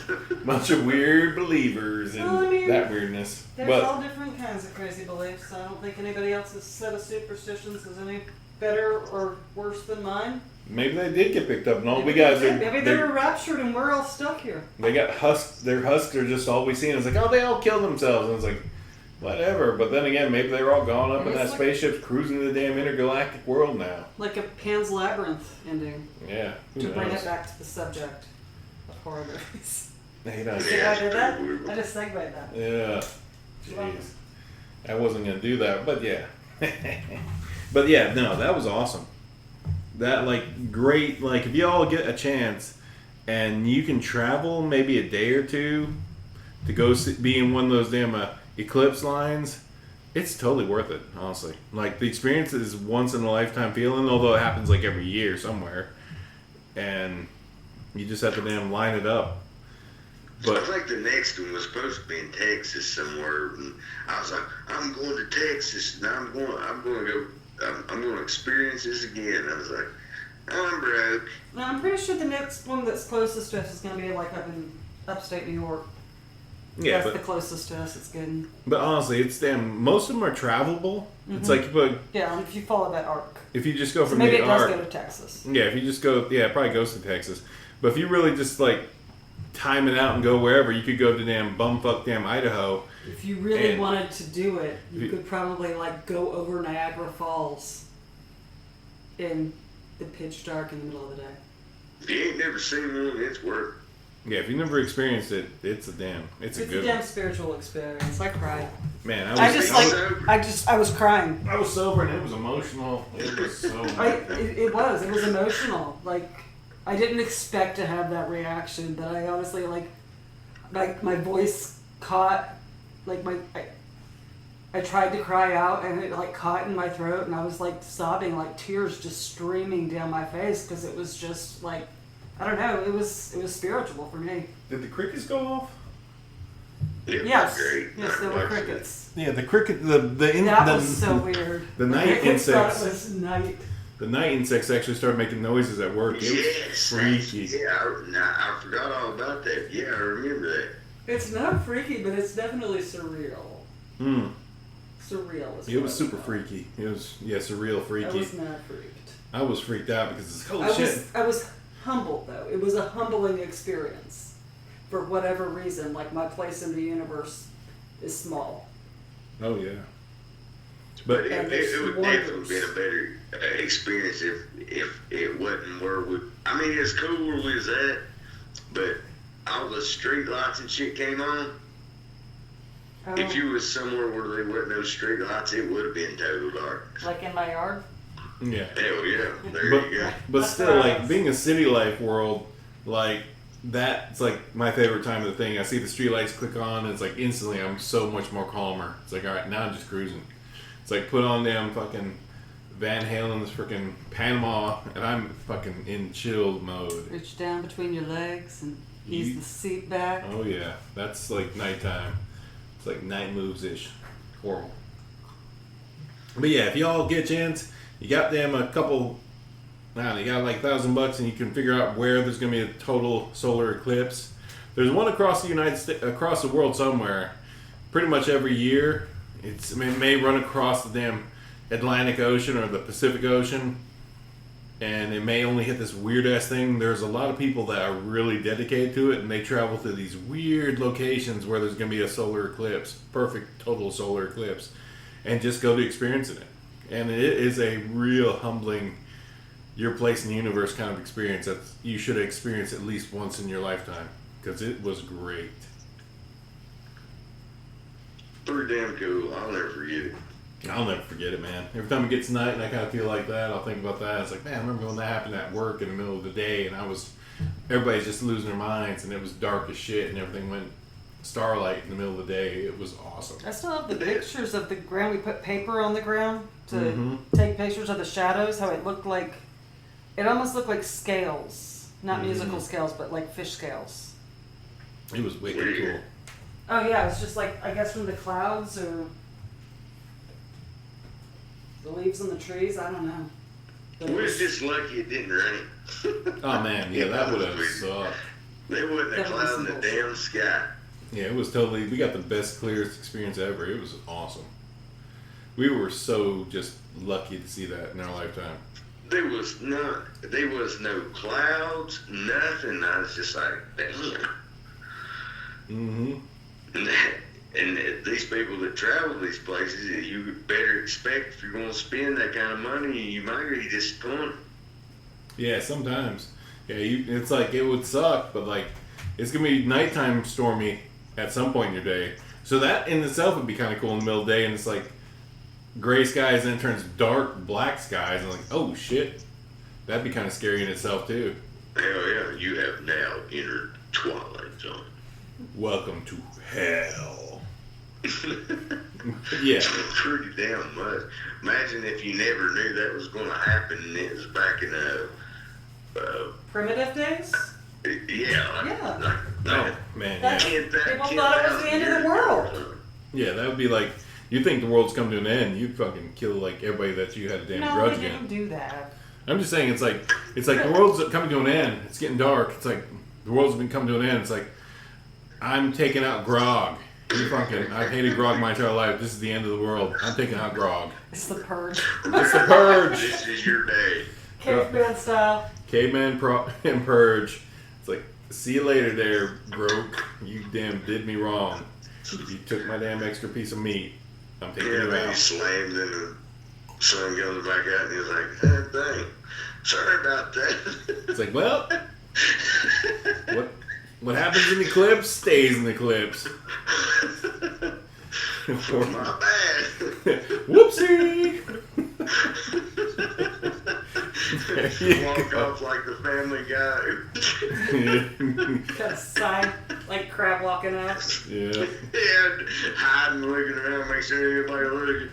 And just be getting on a horse, going in the distance. Some little kid be like, "Come back, Shane! Come back!" It's like, nope, that's criminal charges. There, get the hell out of here. I believe I gotta go there, buddy. Damn it, man. Horrible. Half your village is gone. Like, the next one to come around, everybody down runs off anyway. Yep, it's like we need panic rooms. We need panic caves to hide in. Say, isn't that what my grandfather was talking about? Let's get the fuck out of here. It's like, remember we had an old grandfather Gronk? We need to get the fuck out of here now. Remember Ragnar? We better get the fuck out of here. Exactly. So ridiculous.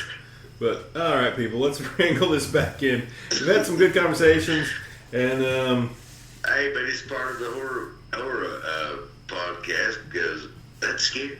that's real scary. If you were like a damn, like, caveman or fucking, like, freaking Mayan, oh yeah. You definitely were damn sacrificing people and shit. Oh yeah, 100%. Yep, it's like, I plead Eclipse. I mean, I would. Alright, he's innocent, there was an eclipse. Can you edit mines out because they aren't going to appreciate that comment? The Mayans? Oh yeah, there are still Mayans out there, and we appreciate you if you ever listen to our podcast. But like Mayans and the Aztecs and everybody would probably kill somebody if they were from the People from cultures that sacrificed people would probably. But you have to realize that the Mayans have been doing, studying astrology and astronomy for like thousands of years. They were extremely sophisticated.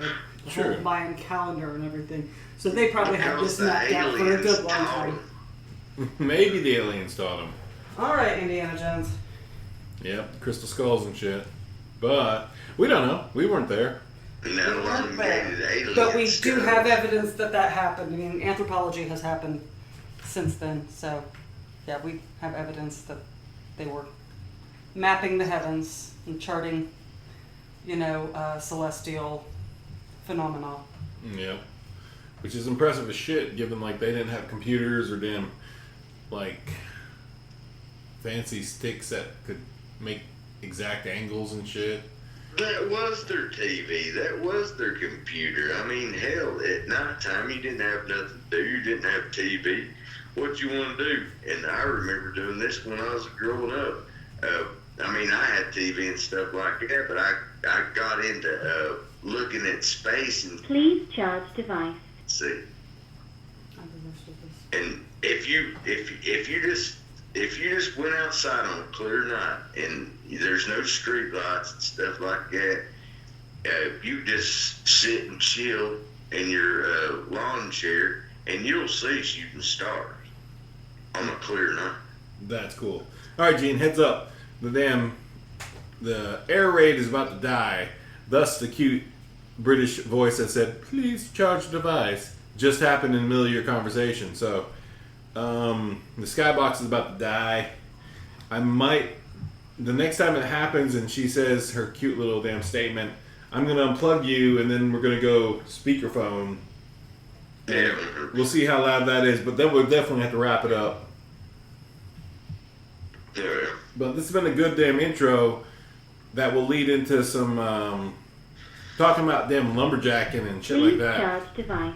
Oh, there it goes. Oh, and you should, we picked up a telescope a while back. Did you tell them that already? No, I did not. Yeah, you should. Hold on. Speaker. I don't know. Can you hear me? Yo, Gene. Hello?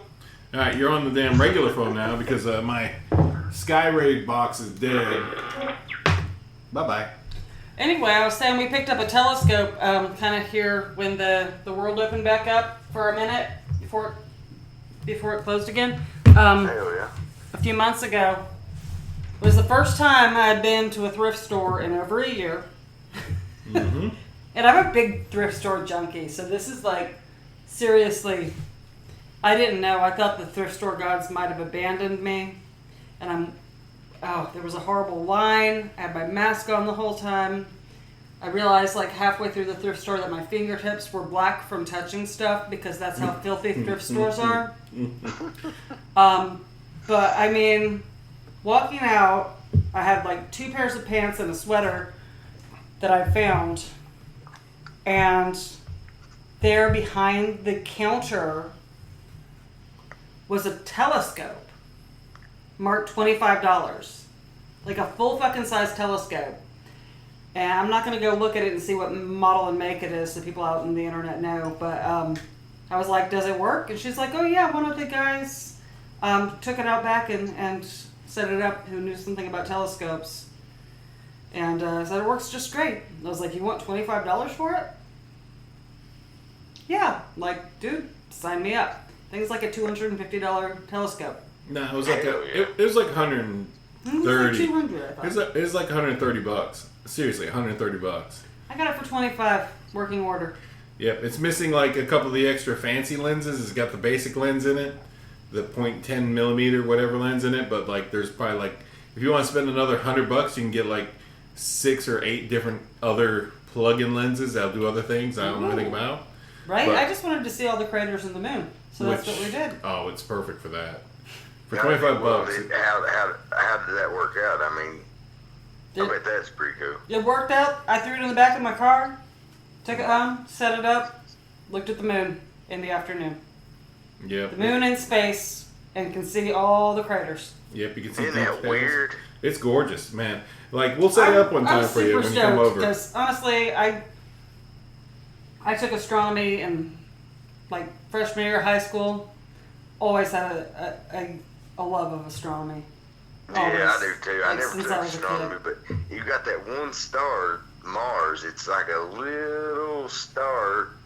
Nobody don't know what it is. It's just a blinking red planet. It's a planet. It's a planet. It's It not looks a star. like a star from here, but definitely like tonight, it's pretty overcast out there. That was the only thing I could see in the sky driving over the mountain a few minutes ago was Mars, and hey, There you go. there it was, winking Isn't at me. that weird? I've always wanted to get one, stuff like that. I never have, and I never had either, but that one just was like $25. Okay, sign me up, dude. you damn right, you stole that. I feel like I kind of did. I feel like, honestly, that the thrift store gods bestowed it upon me because I returned to the shrine. Yeah. It was definitely solid steel because I looked at it, I was like, I don't need another telescope. I bought telescopes before and never used them as much. It's like, all right, I've seen the moon, all right, whatever. But like this one, it was pretty. It's nice. It's pretty damn nice. But like I looked up, it was like 120, 140 bucks. I was like, oh, brand new, it's great. It's a damn starter size. But you know what? For $25, shit. These 2 dudes were looking at it. And I was like, man, I should get that. But these guys were sizing up. 2 dudes, when I was checking out to get my damn whatever the hell I was buying there, and going next door to get myself a damn to-go margarita. Like, Oh yeah, you were in there. yep. Then I was looking at it, I was like, those 2 guys are eyeballing it. They're like, man, that seems like a good deal. And I was like, that is probably a good deal. But like, I don't need a telescope. And then like, I come back with my damn to-go margarita from the Mexican restaurant a couple stores down, and Maddie's already got packed in the car. I'm like, oh, you did buy it. Well, there we go. Well, good. I tell you what, that's awesome. I'll It tell is. you what else. My high school astronomy class in 9th grade built a telescope. We built a telescope, like we had to sand down the lenses. Oh, that's weird. We had to make the lenses ourselves. It's a horrible sound, like, fingernails on a chalkboard.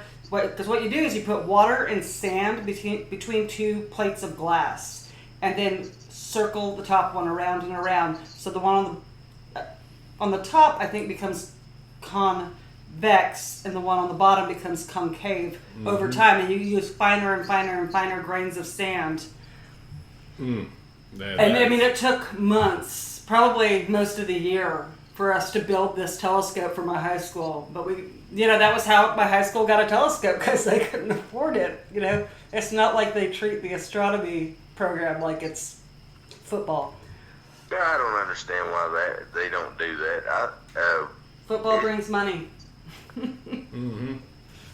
Astronomy there's just a place teaches. There's a place down there in where is that? Transylvania County. That they got like A huge telescope. You can go down there, but you got to pay money to look at it. Oh, neat. Where's that? Transylvania County. Well, I know where Transylvania County is, but which mountain is it on? I don't think it's even on a mountain. It's just a real Okay. secluded place. But it's a what do you call that? When you look at the stars, what do they call them places? Observatoriums? Yeah, there you go. Observatory. That's what it is. There's one in Transylvania. No kidding. There's Neat. an observatory in Transylvania County? No kidding. Yeah. It seems like that's the kind of thing that they would put on the top of Mount Mitchell, you know? Or one of the surrounding mountains, definitely. If they weren't parks. No, Yeah. it's attached. The county is attached to South Carolina Oh, okay, so weird. Anyway, Yeah. because there's going- just not no houses and stuff, and no lights and Right, nearby, right. and it's kind of like in a way that I heard it was described. It's kind of like in a bowl surrounded by mountains, so nice. there ain't no damn Right. city lights. Yeah. That's And cool. for whatever reason, observatories are usually kind of dome-shaped, in it? Mm-hmm. Yeah, definitely. Just to like not Hell, we catch. ought to go Geodesic check dome. that out one day. Let's see how much it costs anyway. It I can't would be like to much, take the honestly. kids, 'cause I remember going to the observatory, like I said, when I was a kid. That shit was fun. I've been to like one Man, observatory. I like reading about planets and stuff like that. I read some stories about today about a lot of that shit on like social media. I was like, when they're talking about climate change on Jupiter today, I was like, okay. Well, it's probably true. I mean, it stands for I a said, reason. that's bullshit. It doesn't have that one actually doesn't have to do with us much, other than it's just happening. Yeah, that has less to do with space crash as it does with the planets. I said, yes, motherfuckers, by Well, head. No, it makes sense because it probably has to do with our gradually getting farther away from the sun. Well, in the case of like the Earth, I think we're actually getting closer. Are we? Okay, maybe I'm in closer. The moon is getting farther away from us, but we're generally kind of getting closer Yeah, to I the mean, sun. there's just kind of shifts. Yeah, most like that makes sense. It's like Jupiter's slowly getting closer to the sun, much like we are And slowly also, getting closer you to the know, sun. boys went there to get more stupider. No? Mm-mm. Boys Don't. go to Jupiter to get more stupider? Yeah, I don't know what that's about. The thing that you said on the playground when you were a kid? Yeah. Like, okay, it's getting hot here. It's 70 degrees. It's horrible, so we want to go to Mars where it's 70 fucking below zero. Yeah, and you can't breathe. Yeah. Yeah. That's where we want to go. Yep.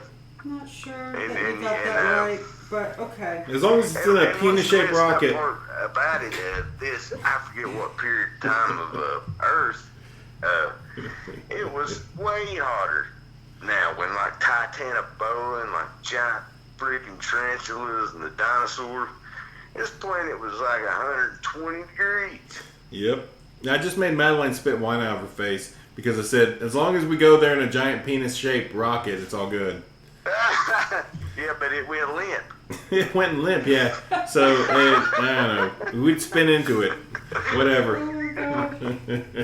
Horrible. Let's go to a damn another planet in a damn limp dick spaceship. You better hope that the residents of that planet don't have genitals that look like ours, because they'll be pointing and laughing.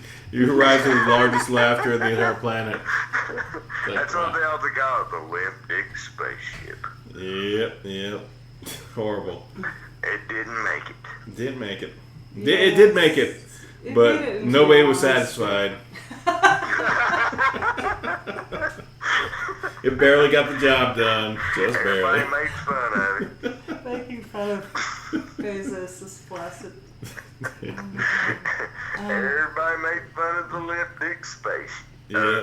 Rocket. Yep, that should be like one of those like kid books. Should we even call it a fucking rocket anymore? Oh yeah, definitely a rocket. A sad rocket. Yeah. Oh man, that's horrible. My Oh Jesus. goodness. Anyway, space. Yeah. The final frontier. I wish I remembered more of the constellations than I do. I could probably look it back up at any point in my life, but I mean, I can still recognize, like Cassiopeia and obviously Ursa Major and Minor and The guy with the belt Orion. and the swords. Yeah. Yeah. The Little Dipper, the Big Dipper, and the I said that. spot. Those are good. Yeah, that's what regular people call Oh. them. I don't remember Greek, so I'm there's not that. good with all Ursa that. means bear. It's Hell, the big it's bear and the little bear. complicated. There's I was like, man, these people Are they must be dippers? tripping by gotten this, seeing that shit. Well, Like, there's somebody mythologies just down behind. Draw a bunch of lines on a bunch of stars, connect the dots. Mm-hmm. Yeah, but there's mythologies behind. There's like mythological stories behind all of these. That's the cool thing about I blame the Greeks, man. the Greek. The Greeks were really About high. the Greek names for the constellation. Yeah, it does look more like a Little Dipper and a Big Dipper. Okay, they look like ladles. But Ursa Major and Ursa Minor. I mean, there was a story about the bear and the cub. No, it's awesome shit. I mean, don't get me wrong. I just trying to make it funny. Yeah, it's fun. The first connect the dots. Oh, Truly yeah. the first connected dots. Truly. Yeah. Probably where Connect the Dots came from. Oh, yeah. That makes sense. It's a way to tell stories and make sense of your world. But it's so weird how oftentimes it comes right back around. And maybe we convince ourselves of some of that. But you know what? I freaking had my chart done when I was a baby, so I believe in astrology. Okay. Oh, hell yeah, 100%. Now, when it comes to the predictions, what's going to happen to you in the newspaper, Oh, yes. Oh, well, that's just for fun. That's definitely That's for fun. stupid shit. Well, it's just for fun because you have a whole chart, that has every planet and its position at your birth. And stuff like that. I mean, so just going by your sun sign doesn't make any sense for anybody. Tomorrow, play the lotto ticket because you're more likely to win. Yeah. My sun sign might be more likely to win. Hmm. But what they don't know is I have sun-moon opposition. I have no idea what that means, but It means my sun and moon are 6 months apart. does that mean that's good for gambling or bad for gambling? Horrible. Horrible. That means I'm lucky at gambling generally in general, but God, I don't recognize how to stop. So there it is. I don't know what your moon's in, Beb. I can't remember. Me neither. I do know what your ascendant is, though. Anyway, I ain't gonna tell you what I am. a fish dick. That's what she is. You know when your birthday is. Well, you're a fish penis. Just call me Richard, sir. Call me Pisces Richard. God damn it. I do know what your sign is. You're a Leo.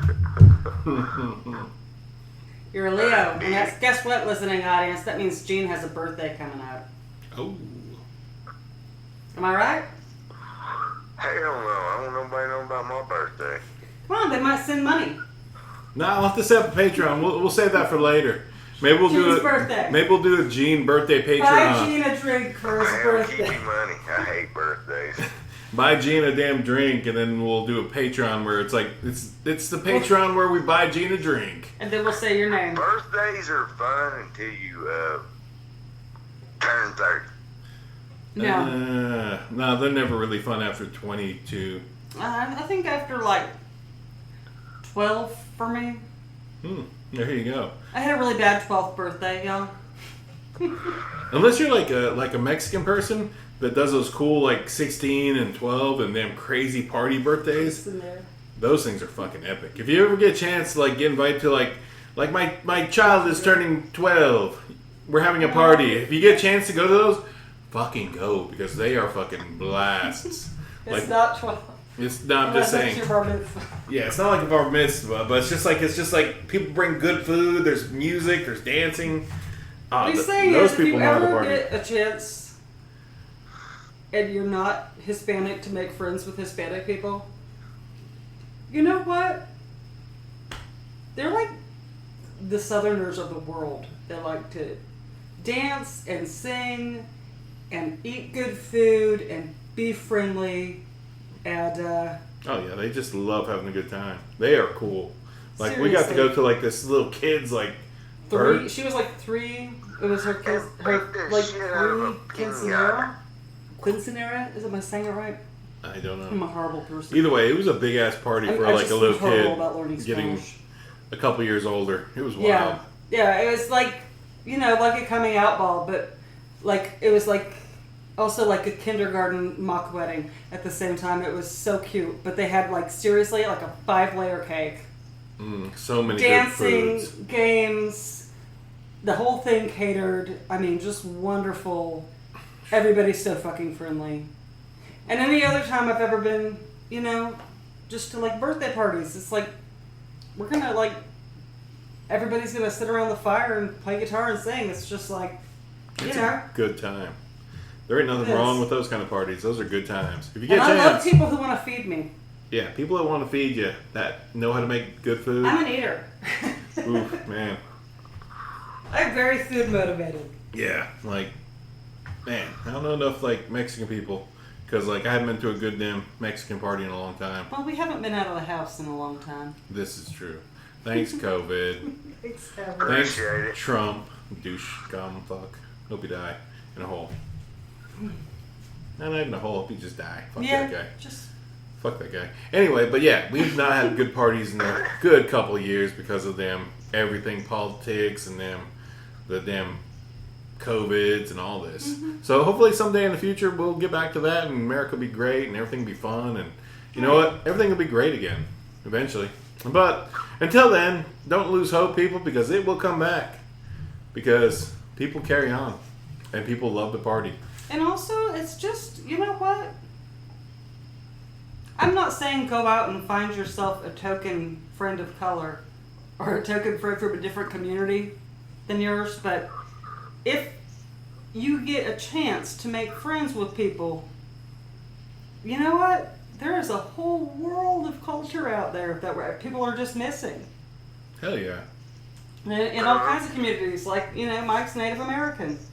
Native American people are like the funnest fucking people.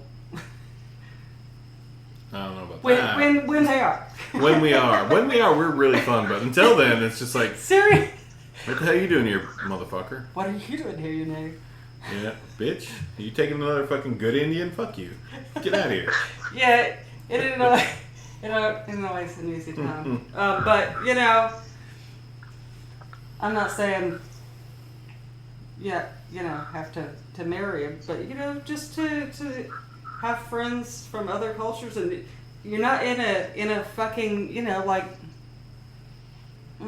what's it called? A fishbowl, like a sounding room, where you're just bouncing your ideas off yourself and people who are exactly like you. That's Who true. wants to do that? Right. Exactly. Right. Like there's Wall-eyed bubble. other opinions, there's other experiences, there's other ways of thinking that that will enrich already you. got Delta virus. Next thing you know, we're going to have Alpha and then Sigma. Well, I mean, that's The not the way the Omega. alphabet works. Yep, but yeah, we got Delta. I blame them freaking Undertale for this. With their Delta fucking them DeltaRune? Their Delta storyline. DeltaRune. DeltaRune.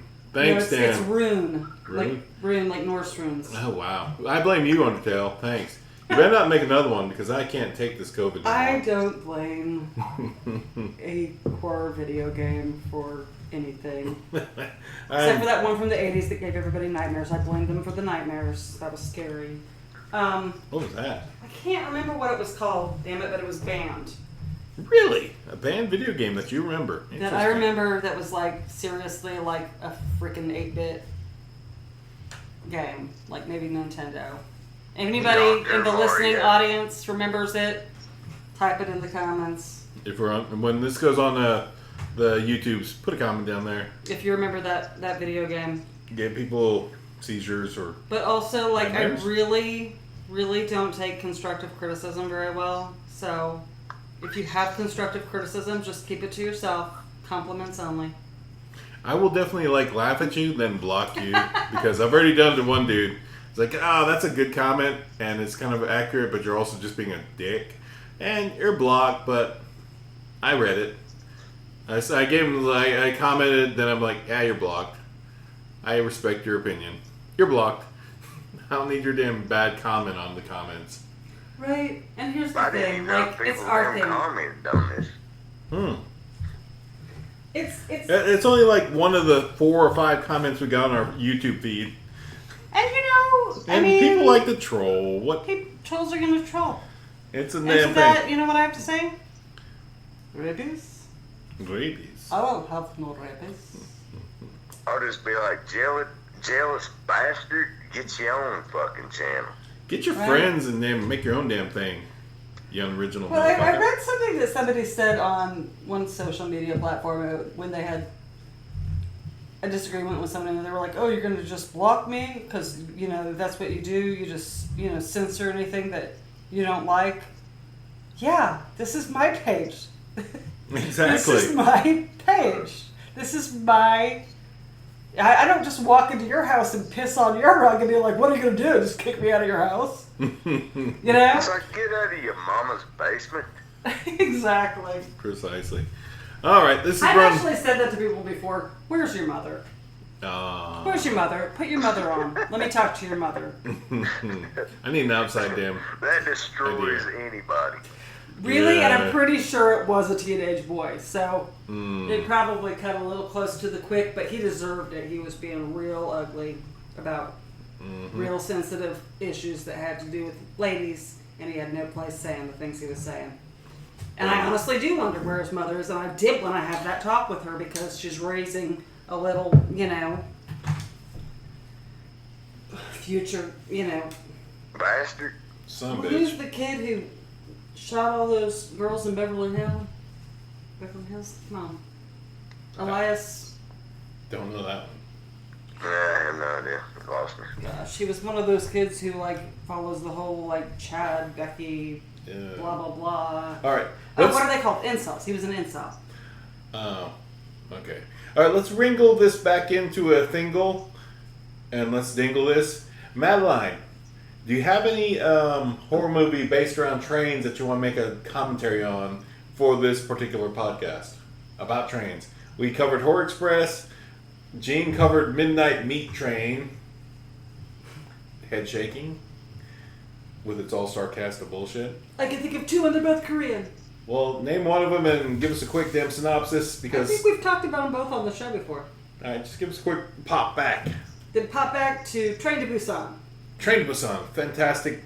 Fucking great zombie movie. Name of the director because I can't pronounce it and I want them slaughtered. Ooh. It's definitely not Clayton's lookalike. I can't remember his name. Hold on. Gene, do you remember Train to Busan? Nah, I don't remember. Bear with me. You can edit this, fumbling around on the internet part. No, we don't have to if you fumble want, nothing. but- You just No, chill. Yeah, I'm you gonna do look that, it but up. we're still talking. It's all good. Train to Busan. So we're talking about Train to Busan, the Korean zombie train movie where the world's coming to an end because the zombie apocalypse happens. Not thanks to damn Nostradamus because he's predicting that a zombie apocalypse will end this world. But Train to Busan, fantastic Korean film. Kim Jong-un? No. No. No, it's not him. Young Sang-ho. I hope I pronounced your last name right, dude. Young Sang-ho? Young Sing-ho. Yeah, See it. Young. Director Y-E-O-N. Young Sing-ho. Yeah, Young Sing-ho. Yeah, Young. director. That's Train to Busan, really? Train to I Busan. thought I was thinking he's the other guy, the famous other South Korean director. The one who directed the other Korean train movie? The host? Snowpiercer? That guy, That's Bong Joon-ho. Bong Joon-ho. Yeah, both great train movies. Definitely amazing. The South Koreans have a thing for trains, man. I don't know, but both of those. Snowpiercer is a little bit more of a cerebral horror movie. Fucking was great. Huh? Everybody likes trains, man. This is true. Everybody likes train movies, that's true. I'm You know sorry. why? For the same reason Anthony Bezos built a rocket that looks like a dick.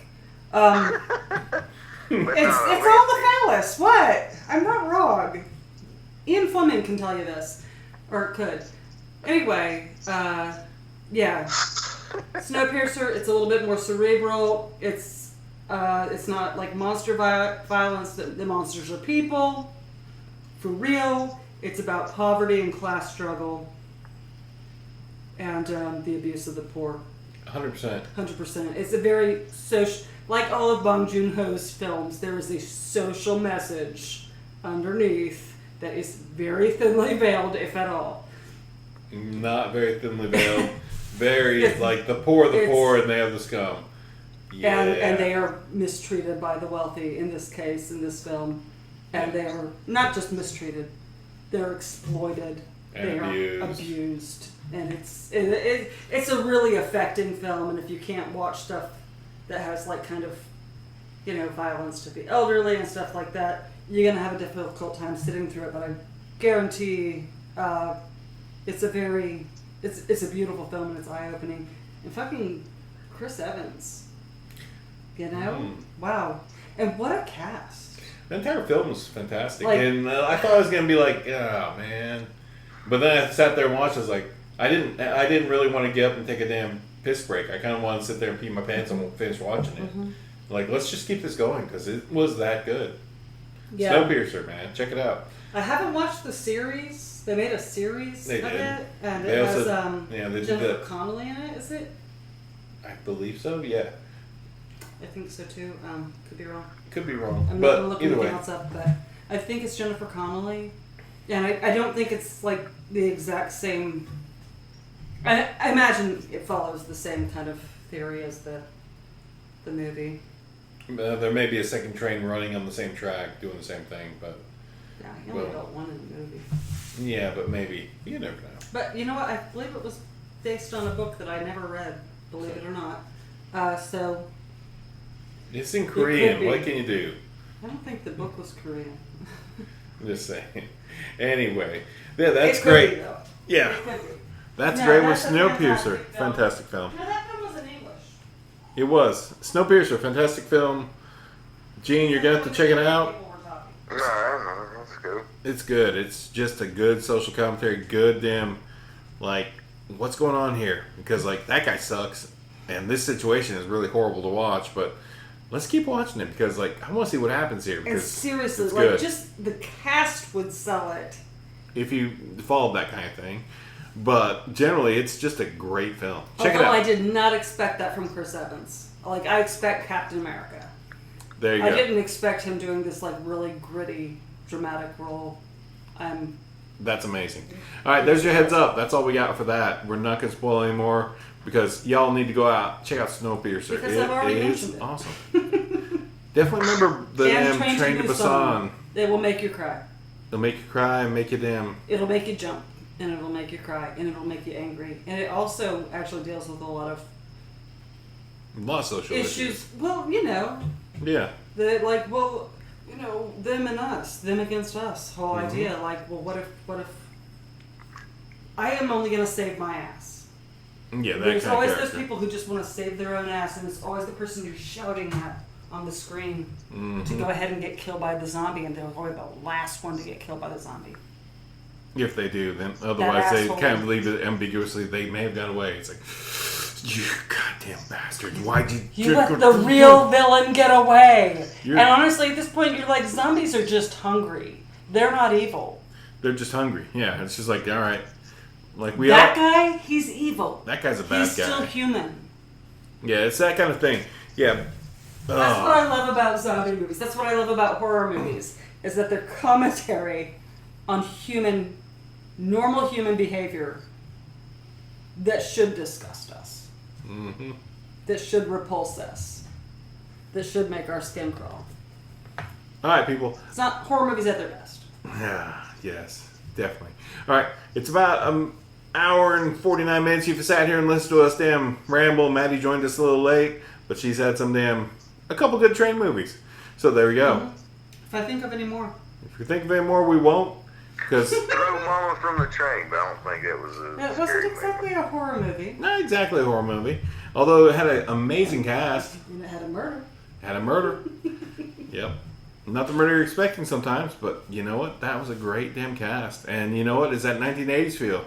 Very Goonies-ish feel. Oh. Post-Goonies. Adulting. But there we go. Yeah, throw them off in the train. We got damn Train to Busan. We got Snowpiercer. We got Horror Express. And we got the Midnight Meat train? Meat Train, Gene. Yeah, I said no. I threw that one out there. He was like, "God damn, man! You thought I was talking about a porno." 100%. No, I know it's a horror movie. I don't think I've watched it though. Gina Jameson ain't on this.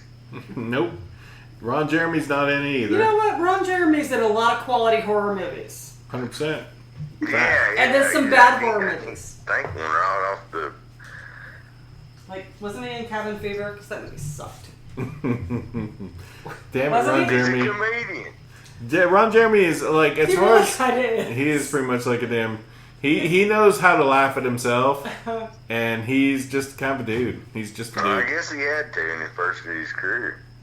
I guess no, like most of Actually, his no. real movies are post career.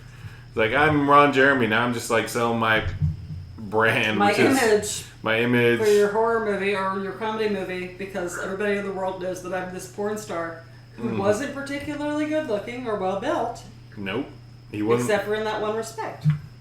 Yep, he was a well-endowed gentleman, that man.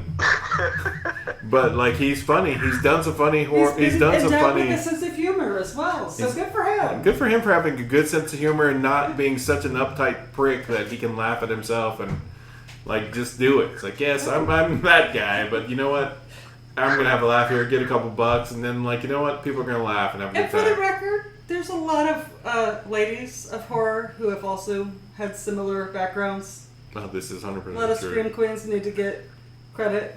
Mhm. Ladies. Oh yeah, can't think of any off the top of my head as like As straight up porn stars. straight up porn But- stars. Yeah, But, you know, kind of semi. semi. Yeah, they didn't make the straight jump. They were still trying to be like legitimate actors, but Well, No. honestly, in all honesty, I think a lot of young ladies who try to make it as legitimate actors kind of get pushed into, you know, less reputable work before they make it.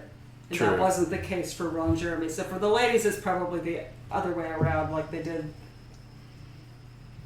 Or anyway, the reason that they got the notoriety was a little bit the other way around. yeah. It wasn't like a choice. Yep. There we go. All right, that covers that. It is 1 hour 50 some change. Y'all, we thank you for listening. This has been the Chainsaw Bar, our midnight horror fucking train to Busan snow piercing fucking episode of craziness with some eclipses and shit happening and all that jazz. Man, this has been a good episode. I can't hate it. As long as I can save it and not damn flip out. That's our And episode. as long as you hear Gene on the speakerphone. Oh yeah, seriously. As long as Gene, say hi. Yeah. There we go. Now I'm hearing Miss Yana. Yeah. What? No idea. Adriana. I think I don't know. I don't No, know. I said I'm yawning. Oh yeah, you've been exhausted That all day. makes 100%. Yeah, I hear you. Yeah, you've been tired all day. All right, Gene, it's 10 o'clock here and some change in the Americas. And wherever damn wacky planet you're on right now, you need to get some rest because we got to go through this all again tomorrow. But not on the podcast, just real life. But I'm signing off here. We appreciate you. Smash that like button, whatever the hell, ding bong, ding along, and ding dong you got to do on the YouTubes. Follow us, subscribe, that shit. Look us up on Spotify or wherever you get your podcasts. We are the Chainsaw Bar, the horror podcast. Sometimes. Sometimes. Yeah, I'm going to make up some cards and hand them out just because it's funny. Even if we get off damn script or whatnot, hell, it's still horror. Actually, there is no script. Never a script. Never a script outside of In the case you general couldn't idea. tell, this is improvised. This is improv, 100%.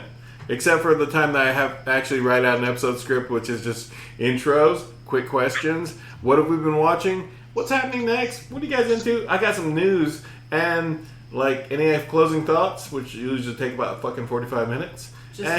having been in a Yeah, like theater improv group, That's still improv.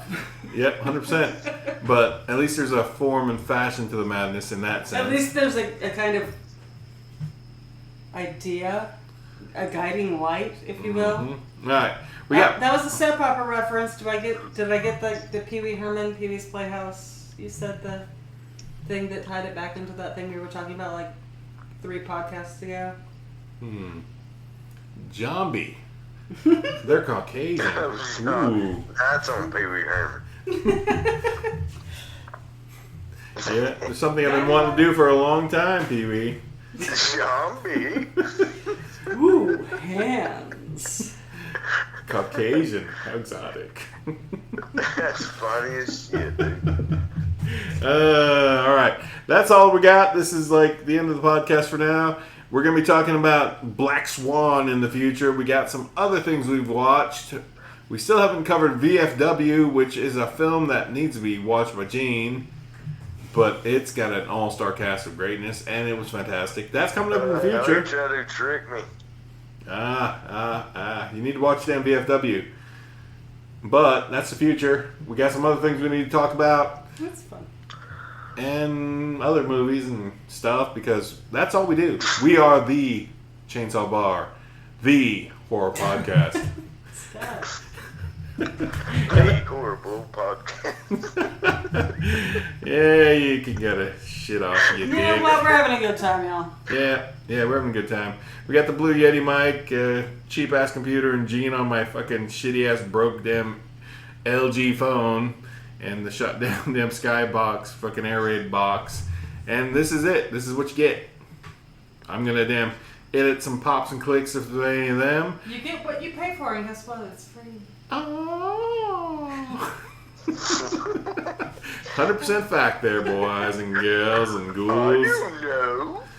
Oh, what's this button do? Let's press that red button, people. I thank you for listening. My fellow freaking hosts, thank you for listening. And that's it. That's it. 100%. That's it. On 3, salute. And I'm killing this for the evening. I'm gonna make him add a song at the end because he brought it up. Oh man, I have to. Thank God I was about to take the cyanide pill. What's the song? No, I'm not. What's the song so we have to credit and all that shit in the podcast? Mephistopheles. Oh yeah, Doomsday. Mephistopheles. Great. I think I don't remember who did it, but I'll be putting it in the description. We thank you. And Doomsday. We'll be ending this track out into fading into oblivion. Gino, look up Mephistopheles Doomsday on the YouTubes, but not tonight because you got work tomorrow and like that blue light fucks with everybody. On 3, people. I'm not gonna watch it. I'm gonna watch the end of that football game. Good Lord. All right, people. We thank you. On 3, chainsaw salute. 1, 2, 3. Vroom. Room. There you go. There you go. Thanks for listening. Y'all have a good night. Catch your damn Eclipse if you can. Otherwise, eat your chocolate bar and shut the hell up. Good night.